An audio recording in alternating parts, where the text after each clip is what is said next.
For a movie that has no real reason to exist, I sure am glad it does though.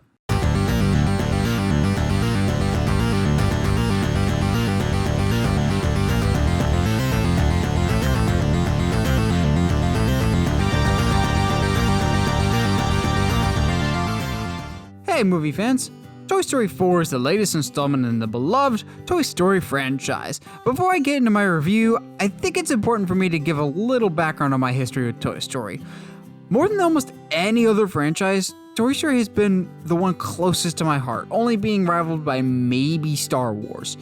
The first Toy Story back in 1995 was my first movie in the theater and the one I remember most vividly growing up. The sights, the sounds, it's ingrained in my brain to the point that if I hear even 3 notes from the music, I know exactly what scene it's from, what movie it's from in the series, so on and so forth. Still to this day, I just know the original by heart.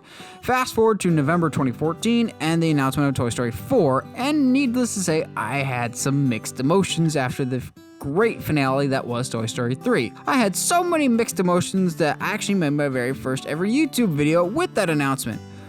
Oh boy, let's not go back to those days, shall we?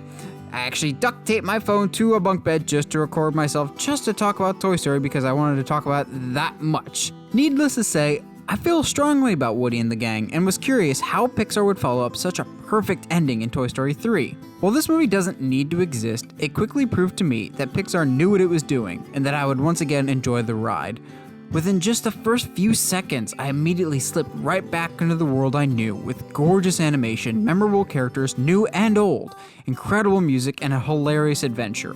While not perfect, the film justifies its own existence and introduces new elements to be enjoyed for years to come. The story focuses on Woody and Forky, a new toy made by Bonnie in kindergarten who struggles to understand his own existence. Forky is a fantastic new addition to this classic roster of toys, but thankfully, Forky is not alone. Also new for the film are Ducky and Bunny, voiced by a comedy duo Key and Peele. And my personal favorite, Canada's greatest stuntman, Duke Kaboom, voiced by the internet's favorite god, Keanu Reeves. All the new characters are great additions that don't feel at all out of place in the world of Toy Story. However, while we're introducing some great new characters, some of the classic characters like Ham, the Potato Heads, Rex, RC, Slinky, they're not given as much to do as previous films, and it's kind of a missed opportunity. While this didn't take me out of the film, it would have been nice to get a little bit more time with some of those classic characters. This, I'm sure, was done to focus more time on Woody, who is the real star of the film. Toy Story 4 is essentially a Woody movie. Previous Toy Story movies have been a combined effort between Buzz and Woody. This Woody is solely the star, and Tom Hanks is his absolute best here.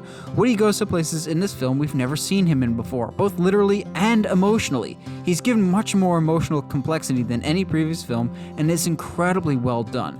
The film also sees the return of fan favorite Bo Peep, while also answering the question of where she's been since Toy Story 2.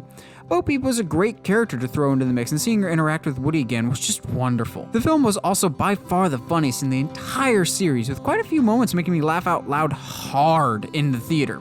As a die-hard Toy Story fan, I also appreciated some of the more subtle Easter eggs to previous films in the series. From the Combat Carl reference to the musical callbacks to previous films, they even managed to bring back Buzz Lightyear's theme from the beginning of Toy Story 2 for a quick scene. An element I was not expecting to be as strong as it was the antagonist. Without delving too deep into spoilers, this is by far the most compelling and interesting villain in the entire series, whose motives are a bit out of the norm, but not entirely unrelatable. It was a very interesting and complex character that I hope we see more of in the future. The few complaints I do have come back to the original cast. I would have preferred just a little bit more focus on the original members of the crew as well as the new toys, but I can understand why the focus was where it was. I also wish the ending could have been drawn out a little bit more. Again, without dipping into spoilers, certain moments could have had a little bit bigger of an emotional punch or been given more time. But as a whole, the film is brilliantly paced, clocking in at 1 hour and 40 minutes, but never dragging for a minute. I had a smile on my face the whole time, and as a fan for years, I walked away emotionally satisfied and happy I could go on another adventure with these toys. I will give Toy Story 4 a 9 out of 10. It's one of the best films of 2019 so far, I believe. The first will always be the best to me, but this would probably come in second, then 3, then 2, with not a single weak link in the bunch. But what do you guys think about Toy Story 4? Did you love it? Have you not seen it yet? Are you planning on seeing it? Let me know in the comments below. And as always, if you like what you see and you want to see more, subscribe to the channel, or find me on Facebook, Twitter, or Instagram, Uncharted Media. Stay sharp, movie guys and gals.